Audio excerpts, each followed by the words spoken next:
Coach Jay here with the series Things Worth Revisiting. I'm going to talk to you about sleep.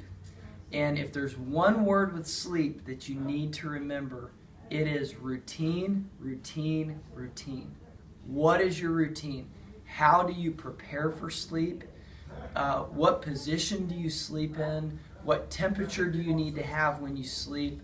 What do you need to eat before? What do you need to do before? What are some things to avoid that make you not as sleepy? So I think this is just a matter of routine and of paying attention to what you do and when you have a good night's sleep, kind of backtracking and seeing what were the things you did that day to make that successful.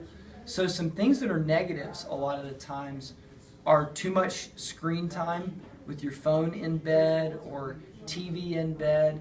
For some people that helps them go to sleep. So you have to kind of figure out which one helps you. For me, my routine I figured out after years and years and years of denying it is I have to take a shower before I go to bed.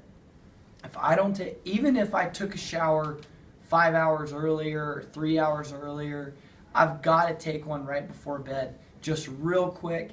But it can't be too hot of a shower because that makes me so hot I can't cool down. And it can't be a cold shower either, so then I go to bed a little bit cold. It's got to be medium. The other thing that I have to do is the fan. I love it when the fan is on. And the temperature's got to be right too. And the temperature is something that's going to be a difficult thing to deal with if you have a spouse that you're sleeping next to in the same room with, because you've got to balance, a middle ground where both people are comfortable. One thing that I do is I have a thinner cover that I use so I'm not as hot. And so that way the temperature can be a little bit warmer in the room, but for me it feels a little cooler because I don't have as many covers. The other thing is, what do you eat before going to sleep?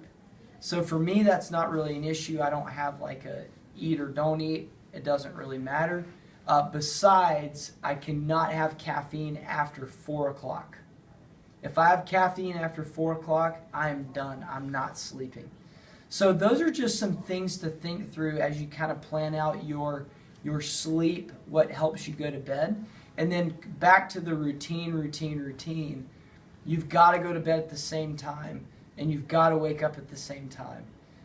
That's huge. Now, some people have flex schedules, and they can't do that as well as others. You can have a early to bed day, a late to bed day, and you can stick with your routine.